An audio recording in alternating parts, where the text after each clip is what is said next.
What's going on, everyone? Welcome back to another episode of the Primetime Sports Podcast, hosted by Joey Millar. So I'm going to give a recap of some of the college football games from Week 0 over the weekend, including the San Jose State USC game, which I previewed a ton this past weekend before the game. I'll give a recap of that game, give a recap of UMass Amherst's big win over New Mexico State, and then I'll also talk about Ohio's tough loss to San Diego State before previewing some of the games in tonight's slate of Week 1 of the college football season. A lot of games tonight, so I'm going to give a preview of a handful of those. So let's start off with the San Jose State and USC game. Going up against the number 6 team in the country, not many people had any expectation that San Jose State was going to be in this game. I thought San Jose State was going to be able to put up a fight, which they ended up doing. They ended up losing the game 56-28, losing it by 4 touchdowns. So at the end of the day, it wasn't really too close of a game if you look at the final score. But I was honestly impressed with how hard San Jose State fought in this game. I was right about one thing, or a couple things in this game, I should say. Chevan Cordeiro, I was right about him being a problem for USC. I said he'd have 3 to 4 touchdowns in the game. He ends up with 3. And I also said that USC would sweat during this game, which was definitely the case, especially in the first half, when USC's defense couldn't contain Cordeiro, and then San Jose State's defense was making it hard on Caleb Williams. Especially in the first half. They really put the pressure on USC in the first half. When they got a chance, with like a minute or so to go, down 21-7, San Jose State went down the field right before halftime and scored a big touchdown, with Cordeiro finding Nick Nash to make it a 21-14 game at half. Which, honestly, that was huge going into the half. Being down just 7 points, they were in the game, moving the ball consistently. The defense was playing hard and playing strong. They were in this game. But there were a few big moments in the second half where things really flipped, and it went against San Jose State and their chances in this game. And nobody really thought they were going to be in this game. I was probably one of the only people that thought they'd be in this, and they honestly were in this. I did say, though, in my prediction that I thought USC's defense would struggle against Cordeiro, which ended up being the case.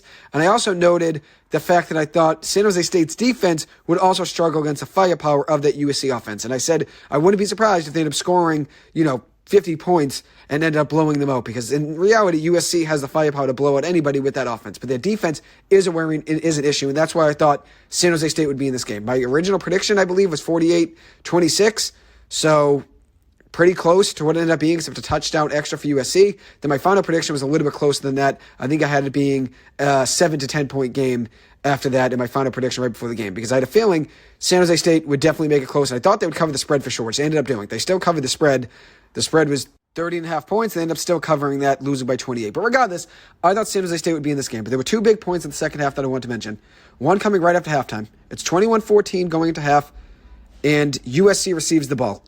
And on this drive, they had a 4th and 3 play at San Jose State's 46-yard line. If San Jose State's defense makes a big stop here, they would hand the ball back over to the offense, and the Spartans would have a chance to go down the field and tie the game, with it being 21-14. That would have been huge. But unfortunately, on this 4th and 3 play, USC decides to go for it, and Caleb Williams found Mario Williams for a 23-yard catch and a first down. That drive ended up being a 3-yard touchdown run by Austin Jones for USC. So that was a tough turning point. There was another big turning point, and that was Zachariah Branch's 96-yard kick return touchdown for USC.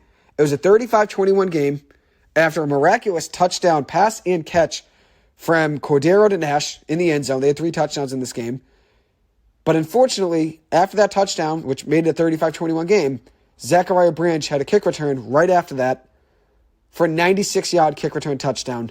Ended up making it a 42-21 game after that with just 1 minute to go in the third quarter. And that killed my spirit in the game. I thought with it still being a 14-point game, after that Nash touchdown catch right before Zachariah Branch had that kick return touchdown, I thought, okay, San Jose State's still in this game. Even if it's a 14-point game with a minute or so left in the third quarter, they're still somewhat in this game where if they get a big stop defensively, maybe something could happen. But at the end of the day, that Branch touchdown really did put the game out of reach, and it was an uphill battle no matter what. You're playing the number 6 team in the country. San Jose State had an uphill battle no matter what, but they did make it hard on USC, and that's something that I can at least be proud of that team. And I think the most impressive play of the game came on a 32-yard touchdown pass from Cordeiro to Nash, and that's the touchdown pass I was mentioning when I said it was a 35-21 game. Nash had a hell of a catch on that play, fully extended while being held, bringing the ball in with one hand, and it was a great pass as well by Cordeiro. Ends up making it a 14-point game, but that was the closest it was after that moment. Caleb Williams had an impressive throw as well to Taj Washington for a 76-yard touchdown after losing the ball on the snap, finds it on the ground, somehow airs it out, and finds Washington for a deep touchdown pass, ends up being a 76-yard score. But at the end of the day, I want to give credit to San Jose State because they never quit in this game and kept fighting. Even with it getting out of hand in the fourth quarter, they kept their starters in the game and were still trying to score points on their last drives in the fourth quarter. And it ended up working out. They still scored another touchdown in the fourth quarter between Nash and Cordeiro yet again. Cordeiro to Nash for their third touchdown connection of the game. And then after that, San Jose State got the ball back again.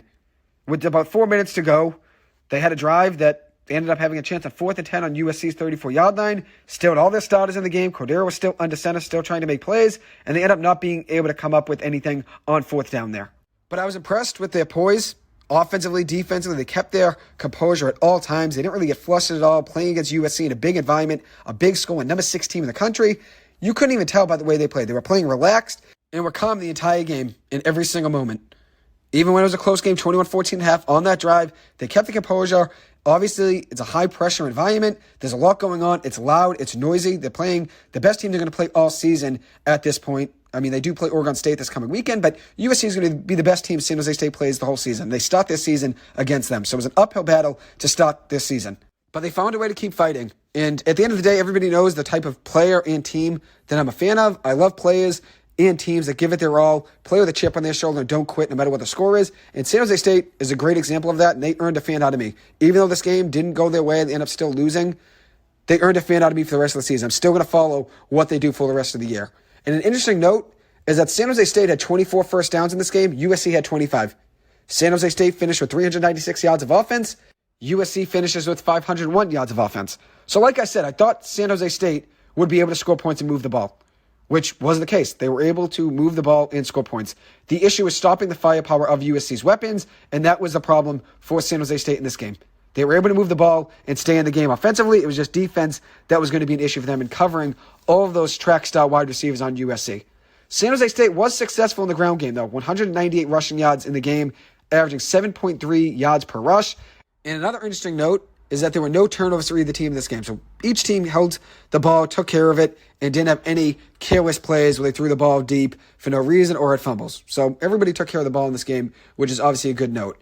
Cordeiro finished the game 21 of 38 passing for 198 passing yards, 3 passing touchdowns, no interceptions, and 10 rushes for 52 yards, including a great 28-yard scramble on 3rd and 22 in the first quarter, which actually ended up setting up a Kyrie Robinson touchdown run from the 1-yard line in the first quarter, so that was impressive there.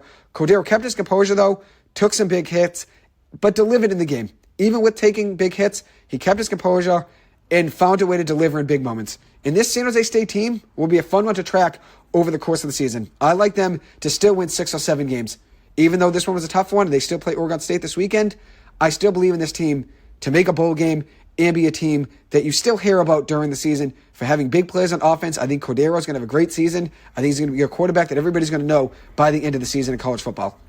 As for Robinson, he finished the game 9 carries for 28 yards and a touchdown, also added in 3 catches for 14 yards. And then they also had another running back for the Spartans, and that was Quali Conley, who finished the game 6 carries for 108 yards and a long of 57. His last carry of the game was a 37-yard rush on the last play of the game. He was impressive. Limited touches, only 6 carries. Some of it did come in garbage time, but regardless, 6 carries for 108 yards is not easy to do no matter what. Nick Nash finished the game 6 catches for 89 yards and 3 touchdowns. Ended up being the best receiver on the night there for San Jose State. Excited to see that duo between Cordeiro and Nash go on it all season. And then Charles Ross finished with 5 catches for 62 yards for the Spartans. Linebacker Brian Parham did ball out for the Spartans defense. That was a guy that said to keep your eye on in the game, and he ended up with 9 tackles along with the sack. And then defensive lineman Trey Smith had a productive pass rushing night as well. 5 tackles, 2 sacks, and 2 tackles for loss. As for USC's defense, that's still an issue for them.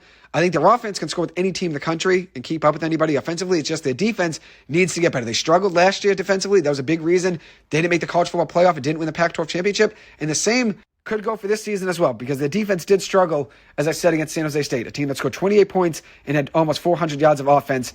Even though they were 30.5-point underdogs in this game, San Jose State did stick around for a lot of it and did keep pressure on USC. And that's because USC's defense did struggle, so they need to get better. As for Caleb Williams, he had another impressive performance here. 18 of 25 passing, 278 yards and 4 touchdowns. Zachariah Branch had 4 catches for 58 yards and a touchdown in this game with a 96-yard kick return touchdown as well, which I already mentioned. And then Dorian Singer, another dangerous playmaking wide receiver there for USC's offense, finished with 4 catches for 41 yards and a touchdown in that game. Now I'm going to switch over and talk about UMass's surprise win over New Mexico State. New Mexico State was in a bowl game last year. They were 7-6 overall last season. Going into this game, were favorites over UMass, and UMass found a way to win. And if you look at UMass, they got head coach Don Brown back last season. Still struggled in year one with him back with the program. He was a former head coach of them before. Comes back in year one, struggles back with them. And then he really took advantage of the transfer portal this past offseason. Getting Tyson Pumachan, a former Clemson and Georgia Tech quarterback. Getting Mark Pope, a former wide receiver at UMiami and Jackson State. And also added some other pieces I'm going to mention as well, including redshirt junior running back Kayron Lynch-Adams, a running back from Rutgers who ended up being very productive for them on offense in this game. And if you look at UMass in this game, their offense was finally respectable and they scored points, winning this game 41-30. And this ended up being UMass's first season-opening win against an FBS team since 1973. Their first time beating an FBS team to start the season since 1973. And their offense in this game had 0 turnovers. That was a big issue for them in years past, was turning the ball over, whether it was interceptions or fumbles. They had 0 in this game. And the fourth quarter was a wild one. And I caught the recap of it a few days ago. Didn't end up watching it, though, live. Unfortunately, saw the recap, though, on Monday or Tuesday of this week. And it was legitimately all offense in the fourth quarter, no defense. It was Big 12 style of a fourth quarter. All offense, no defense. UMass scored 28 points in the fourth quarter, and New Mexico State scored 20 in the fourth quarter. So there were 48 points combined in the fourth quarter between these two teams. Redshirt junior running back Kayron Lynch-Adams had 2 rushing touchdowns for UMass in the fourth quarter, including runs of 10 yards and 21 yards for scores. He's a transfer from Rutgers. So that's another guy that Don Brown added in the offseason in the transfer portal. And then Pumachan, the starting quarterback for UMass, didn't do enough in the passing attack, didn't throw a passing touchdown, unfortunately, but he did run well enough for them to win the game. He finished with 10 completions and 16 attempts, with 192 passing yards, no passing touchdowns, but 16 carries for 93 yards on the ground and a touchdown. And then Lynch-Adams was great for UMass on offense, 15 carries for 78 yards and 2 touchdowns out of the backfield. And then Anthony Simpson added 3 catches of 65 yards, including a 27-yard catch. He is a transfer wide receiver from Arizona. He also added in 2 carries for 27 yards and a rushing touchdown. So if you look at it, they add in a transfer from Arizona, Rutgers, Clemson/Georgia Tech, and Jackson State/the University of Miami. Adding in transfers from all big schools, really. Arizona, Clemson, and then also Georgia Tech, Rutgers, all bigger schools than what UMass has brought in for the last few years in the transfer portal. And the transfer portal worked for them this offseason. They scored some points. As for New Mexico State, Diego Pavia threw 3 touchdown passes in the fourth quarter for the Aggies. Actually had a pick 6, though, to cornerback Isaiah Rutherford, who is a transfer cornerback from Arizona to UMass Amherst. He ended up picking it off and returning it 55 yards to the house, giving UMass a 33-17 lead. So if you include that pick 6 by Pavia in the fourth quarter, he actually had 4 touchdown passes. 3 for the Aggies and 1 for the Minutemen in the fourth quarter. But Pavia did respond, though, after that drive. It was a 33-17 game after that pick 6. Did respond to the 40-yard touchdown pass to Jordan Parker around 2 minutes after that pick 6, making it a 34-24 game with 4 minutes and 43 seconds to go in the fourth quarter. But UMass closed it out with a 21-yard touchdown run by Lynch-Adams, making it too much of a deficit there for the Aggies to come back from. The Aggies did play hard, though, up until the end. They even scored with about 5 seconds to go, got another touchdown, making it a closing score of 41-30. So credit to the Aggies. They did play hard the whole game, but the 3 turnovers that they had, with one of them being a pick 6, was very costly at the end of the day. It was very costly. That pick 6 did flip the game around. Even though they did score another touchdown right after that, even scored again, as I said, with 5 seconds to go. They found a way to really move the ball on offense in the fourth quarter, but that pick 6 was a big difference in the game. Pavia finished 15 of 26 passing for New Mexico State with 249 passing yards, 3 touchdowns, 2 interceptions, and 15 carries for 54 yards. As for UMass Amherst, defense will still be an issue for them. They gave up almost 500 yards in this game, 496 yards on offense in this game. But they did force 3 turnovers, though, as I said, including a pick 6. They did have 8 penalties in this game, the Minutemen, which is something they need to clean up. They obviously have to be more disciplined. They were led in tackles by Tyler Rudolph, a transfer defensive back from Penn State. So they got transfers from Arizona, 2 of them, Penn State, Rutgers, Clemson/Georgia Tech, and Jackson State/Miami. They found a way to really hit the transfer portal this past offseason. So credit to UMass Amherst and their staff for bringing in talent. And they bring in a guy, Rudolph, from Penn State, a defensive back, who led them in tackles. 8 tackles, a sack, and a tackle for loss in this game against New Mexico State. They do have to go down to Auburn this weekend, so that'll be a tough matchup there. But being an independent team, they can create their own schedule, and they get to face 3 MAC teams this year. So I'm excited about that for them. They do have to go play Auburn, which is a tough game. They probably get paid a good amount of money to go travel to Auburn and have to play them in their season opener. It'll probably be a tough game trying to go up against Auburn. If you're struggling to stop Pavia and New Mexico State in the fourth quarter last weekend, you're probably going to struggle heavily, I'd imagine, against Auburn and their offense and how quick they play in the SEC. But at the end of the day, they start the year 1-0, which is great. Now they go down to Auburn, and then we'll still play 3 MAC teams on the year, which I'm excited about. And they played a handful of MAC teams over the last few seasons. That's better competition for them to play against, probably a little bit more even going up against the MAC teams, even though they've struggled against them in years past. It's a little bit more even going up against MAC teams than it is trying to go play Auburn, let's say, like they are this weekend. That'll be a tough game for them there. They'll probably end up losing by 35 to 40 points. But regardless, if they go out there and score 20 points, that's a win. If they lose the game, let's say 45-20, that would be more a win in my eyes. Because you're going up against a top program in the country, a national powerhouse with how well they recruit, and you're going in there scoring, let's say, 3 touchdowns just about, and keeping it within 3 to 4 touchdowns, which is still a blowout, but it obviously could be worse, and it's better than what they've done in years past. So one other game I want to mention is Ohio, who had a tough loss to San Diego State, losing that game 20-13. Quarterback Curtis Rourke left the game early for Ohio. It was his first game back since tearing his ACL last season, and he ends up leaving this game with a lower body injury. Was 8 of 10 passing for 75 yards. Quarterback C.J. Harris stepped in for Ohio's offense as the backup, but did struggle with decision-making. He was 18 of 41 with a 44% completion percentage, 204 passing yards, a touchdown, and 3 interceptions. He's a little bit more mobile than Rourke. He did add in 9 carries for 27 yards, but 3 interceptions is obviously a tough game. Wide receiver Sam Wiglis was really good, though, for Ohio. He balled out, 10 catches on 15 targets for 103 yards. He's a guy to watch out for. He's going to be an NFL draft pick, I'd imagine, next April. He's a hidden gem in the MAC, a guy I really like to watch play. He's going to be a big part of that Ohio offense this season, and especially considering how good he was last year, I think he's going to be even better this year, so it should be a fun one to watch. Linebacker Bryce Houston was all over the field for Ohio, finishing the game with 13 tackles and 2 tackles for a loss. Ohio can be a dangerous team in the MAC this year. They can be a dangerous team. They finished last season with 10 wins, which is their first 10-win season since 2011, and they brought back some talent this year as well. Brought back some returners, including Wiglis and including Rourke. So they should be a good team this year. As for San Diego State in this game, quarterback Jalen Maiden led them on offense. He was 17 of 27 passing for 164 passing yards, 2 passing touchdowns, and 10 carries for 34 yards in this game. San Diego State tight end Mark Redmond was an issue for Ohio. He finished the game with 5 catches for 62 yards and 2 touchdowns. Maiden and Redmond connected for a 4-yard touchdown pass with 5 minutes to go, making the score 20-6 with 5:44 left in the game. Then San Diego State's kicker kicked the kickoff out of bounds, placing Ohio at the 35-yard line to start the next drive, in which C.J. Harris led the Bobcats down the field, finding Miles Cross for a 3-yard touchdown score, making a 7-point game with 1:59 remaining.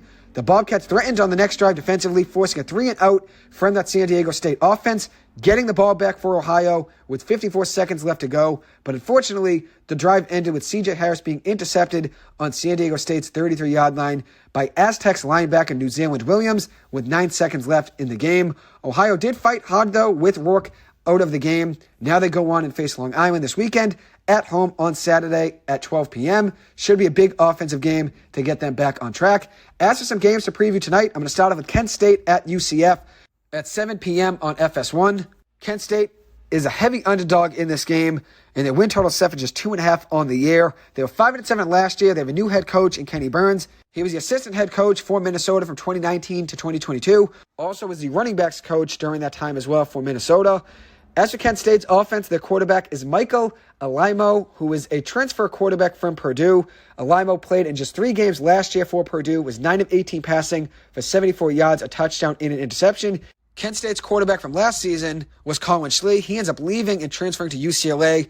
The same goes for a lot of that offense from last season of Kent State, including all-MAC running back Marquez Cooper, who ends up leaving for Ball State. And then they also lost 2 top receivers from last year as well, including Dante Cephas, who had 3 touchdowns last year and 744 receiving yards. He ends up leaving for Penn State. And then another receiver, Devontae Walker, ended up leaving and transferring to UNC. He had 921 yards last year for Kent State's offense and 11 scores. So it looks like Kent State's going to struggle probably to move the ball downfield, considering they lost the starting running back, best 2 wide receivers and quarterback from last season. It looks like they have no returning offensive starters from last year to this year, which is a crazy turnover from last year to this season. But with the new coach, they're rebuilding the program. This is a building year for them. As for UCF, they were 9-5 last year, losing in the Military Bowl to Duke. They are joining the Big 12 this year, which is a big upgrade for them. I will give a breakdown of the whole college football realignment pretty soon. I want to give a whole recap of what teams are going where and give my thoughts on the whole process. As for UCF, their quarterback is John Rice Plumlee, a transfer from Ole Miss, who had a 63% completion percentage last year with 14 passing touchdowns, 8 interceptions, adding in 860 rush yards on the ground and 11 rush touchdowns. Have to watch him on the ground. A big dual threat quarterback, very good athlete. He actually had the second most rushing yards last year among quarterbacks in college football. So Kent State is going to have to watch out for his ability on the ground. For UCF, they did lose their top receiver from last year, Ryan O'Keefe. He ends up transferring to BC. I think this is going to be a tough game for Kent State, but it is a building year for the program. If they can keep it close at half, that would be a win. If they keep it around 21 points at half, that would probably be a win for this program. No one's given them a chance in this game. The 35.5-point underdogs. If they can go out and put some points on the board and maybe have a couple good offensive drives and try to build off of that for the rest of the season, that would be good. This is a building year for the program, as I said, in Kenny Burns' first season. Now I'm going to move on and talk about another MAC team, and that is Western Michigan, who will be hosting St. Francis of Pennsylvania tonight at 7 p.m. on ESPN+. Western Michigan's starting quarterback is redshirt sophomore Jack Sadlerpeck, who will be getting the start for them under center in tonight's game. He only had a 49% completion percentage last year in 7 games played, with 7 passing touchdowns, 11 interceptions, and a rushing touchdown. As for Western Michigan's offense, they still have former BC wide receiver Jelani Galloway, a guy that I think could be a breakout candidate for them on offense if given the opportunities. I was a big fan of him at BC. I think if he gets more chances on offense, I think he can show them that he can be a top receiver for that program. Western Michigan was just 5-7 last year. They fired their head coach, Tim Lester, after last season. Now they have Lance Taylor as their head coach, with his debut being tonight against St. Francis. As for St. Francis, they're an FCS team. They won the Northeast Conference last year in 2022, earning a spot in the FCS playoffs, where they ended up losing right away in the first round. Cole Doyle is their starting quarterback. He threw 21 passing touchdowns last season with 3 interceptions and 1,900 passing yards. He's a good quarterback that's very conservative, only 3 interceptions last season. We'll see how the game goes tonight, but hopefully Western Michigan starts out the year with a big win. As for NC State, they are traveling to UConn for a battle tonight at 7:30 p.m. on CBS Sports Network. UConn will be hosting NC State in this game. UConn had a very successful year last year in 2022. They were 6-7, but 6-6 in the regular season. They made a bowl game, ended up losing in it. Credit to Jim Mora, though, who ended up turning that program around in just year 1 for him last year after being hired. UConn quarterback is Joe Fagnano, who was a quarterback last year for UMaine. He now transfers from UMaine to UConn, a guy who was an absolute baller in my eyes. I saw him play last year against BC at Alumni Stadium. He was tough in that game, 21-43 passing for 289 passing yards, 2 touchdowns, 2 interceptions, and also had 9 carries for 26 yards in that game, including a 15-yard run. He does have the ability to scramble and use his legs when he has to, so we'll see if he does that in tonight's game. He did have a great season last year for UMaine's offense, had a career high in passing yards, completions, and touchdowns, 208 completions, 2,200 passing yards, and 15 passing touchdowns, with just 6 interceptions, and 2 of those coming against BC. All season last year, though, he's a very consistent player there for UMaine. I'm excited to see what he does for the UConn program. UConn is bringing back running back Victor Rosa, who's back for another season. He had 635 yards last year for the UConn Huskies offense and 11 rushing touchdowns. UConn middle linebacker Jackson Mitchell is a tackling machine. He's a guy to keep your eye on in tonight's game. He's back for the Huskies defense this season. 100 tackles last year with 7 tackles for a loss, 4 sacks, and an interception. As for NC State, their quarterback is Brennan Armstrong, who had 7 passing touchdowns and 12 interceptions last season for UVA. Was successful, though, in 2021 for Virginia. He had 4,400 passing yards in that season in 2021, with 31 passing touchdowns, 10 interceptions, 9 rushing touchdowns, and a touchdown reception in that year as well. So all in all, he had 41 total touchdowns in that 2021 season. He has good mobility as well, can use his legs.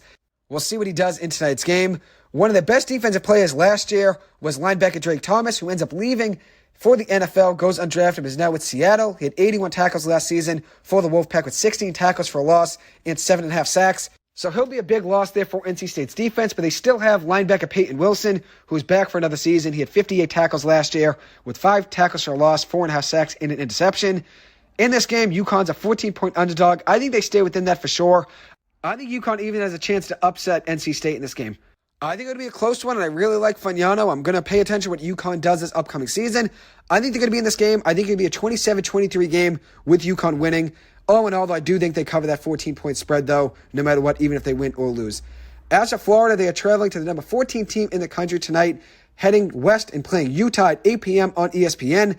Utah will likely be without quarterback Cam Rising in this game, so it'll likely be Bryson Bonds at quarterback for them. In 10 games last year, Bonds had 4 touchdowns passing with 2 interceptions in limited snaps. Without Rising, though, that's a big loss for Utah. They could be on upset alert without him. We'll see what happens in the game. Utah was 10-4 last year and did win the Pac-12 championship over USC, a team they beat twice last season, which was very impressive. They have 3 returners on their offensive line. Their offensive line did help out a lot last season. Definitely helped Cam Rising put up big numbers. And a guy that could be a breakout candidate for the Utah offense this year is Money Pox, a wide receiver on that offense who is returning for another season. Last year, he had 26 catches for 414 yards and 2 touchdowns. I think he's a guy to pay attention to this upcoming season. I think he could have a big year for Utah, maybe take some of that production that Utah lost with Dalton Kincaid going to the NFL. Maybe he takes up some of that production they're losing with Kincaid being drafted by the Bills. We'll see what happens there. I do like Money Pox, though, to be a big breakout player for the Utah offense. And if you look at Utah, they also had a very good player in Kareem Reed last year, who's back for another season. He was an all Pac-12 first-team member last year, and he's back for another season. Last year, he had 72 tackles, 5 sacks, and an interception. He's back for another year. And they also have safety Cole Bishop back as well. He led the Utah defense in tackles last season with 83, had 6 tackles for a loss, also an interception, 1.5 sacks, and 3 pass breakups. He's back for another year with Utah. So Utah has a lot of returning members from last year's team coming back. Obviously, Dalton Kincaid's a big loss at the tight end position, but I think Money Pox, that wide receiver there, could help out and take some production that they're losing there with Kincaid being gone. As for Florida, they were 6-7 last season. Their quarterback last year was Anthony Richardson, who was a top pick, 4th overall in this year's draft to the Indianapolis Colts. So they're without Richardson as well this upcoming season. They were 6-7 last year with Richardson, and now their starting quarterback is Graham Mertz, who had a 57% completion percentage last year for Wisconsin with 19 passing touchdowns, 10 interceptions. He had played in 25 games over the last 2 years for the Badgers, so he has a lot of experience now and is now stepping in as the Florida starting quarterback. And in that offense, they have 4 returning starters and 4 returning starters on defense as well. So 4 on offense, 4 on defense, returning from last year to this year. Florida does love running the ball. They have both of their running backs coming back from last season. They have Trevor Etienne coming back and also Montrell Johnson Jr. coming back as well. Last season, they averaged 5.4 yards per carry, which is 14th best in college football. And now both of those guys will be back for another season. Johnson last year had 841 yards on the ground, and Etienne had 718 yards on the ground. And they combined for 16 total touchdowns last year between those two backs, Johnson and Etienne. So it should be a fun offense to watch on the ground this year. The running backs are back now, and they do have some returners as well, as I said, on defense. So we'll see what Florida does this year, but the SEC is always tough. And an interesting note is that Utah has lost 3 straight season openers against FBS opponents. And if you look at Florida, they're 30-1 in season openers since 1990. So there's a chance Florida could upset Utah in this game, especially with Cam Rising being out. Who knows what that offense will look like? There's a chance Florida upsets in this game. I think it'd be a close one no matter what. I'm going to go Utah winning this one 31-27. I think it'll be a close game, though. And that's a little bit high scoring. Considering they have a backup quarterback in there for Utah, maybe it's a little bit lower scoring. Maybe, let's say, 23-20. I'm going to say Utah winning this one. But I think Florida has a chance of upsetting them in this game. As for Nebraska, they are playing Minnesota tonight at Minnesota at 8 p.m. on Fox. This is the last game I'm going to preview tonight. Matt Rule is making his debut as head coach for Nebraska. He's trying to get the program back on track. They were a historic program, especially in years past. Now they're really struggling, though, in recent years. They were 4-8 last year. Scott Frost was fired, and now they bring in Matt Rule to be their head coach. Their quarterback is Jeff Sims. He played in 25 games in his career for Georgia Tech with 30 total passing touchdowns and 23 interceptions. He did add in a 58% completion percentage and 11 rushing touchdowns in those 25 games, along with a 4.2 yards per carry average. As for Minnesota, they were 9-4 last year. They had an impressive season, especially defensively, and especially in their pass defense. They were 15th best in the country against the pass. They're bringing back some starters from their defense last year. And also, if you look at their offense, they have some guys coming back from last year. The top wide receiver last year was Daniel Jackson. He's back for another season. He had 37 catches for 557 yards and 5 touchdowns last year. He's back for the Golden Gophers this year. And then Ethan Kaliakmanis is their starting quarterback this year. He played in 11 games last year in limited snaps, had 3 touchdowns and 4 interceptions, with the 54% completion percentage. I'm interested to see what he does this year for Minnesota. He was the backup last year, and now he gets a chance to be the full-time starter for them. Wide receiver Corey Crooms is the guy to keep your eye on. He's a transfer wide receiver from Western Michigan to Minnesota. Last year, he had 57 catches for 814 yards and 5 touchdowns for Western Michigan. He's a guy that could help out that Minnesota offense and help them move the ball down the field. We'll see what they do in tonight's game. I think it could be a close one in this game. Nebraska has Matt Rule as a head coach, a guy that had a lot of success in college football before jumping to the NFL. He did struggle with the Carolina Panthers when he became the head coach, but he had a lot of success in years past, especially at Temple, especially at Baylor. He was a great head coach in college football before, so I think he's going to coach Nebraska and get them back on track this year. It's still a building year, though, for them. It's only year one for him with this program, so maybe it takes a couple of years for them to get themselves fully back on track, but I think this could be a close game for them. I'm going to go Minnesota winning this game, but I think it's going to be a close one. I'm going to go Minnesota winning this one 24-20. We'll see what happens in tonight's games. I'm going to give a full college football preview of the whole season probably tomorrow, so stay tuned for that. Anyways, I hope you guys enjoyed this episode. Thank you guys so much for taking the time to listen to this. As always, I appreciate it. I hope you guys have a good one. Take it easy, and I will see you guys in the next episode. Thank you.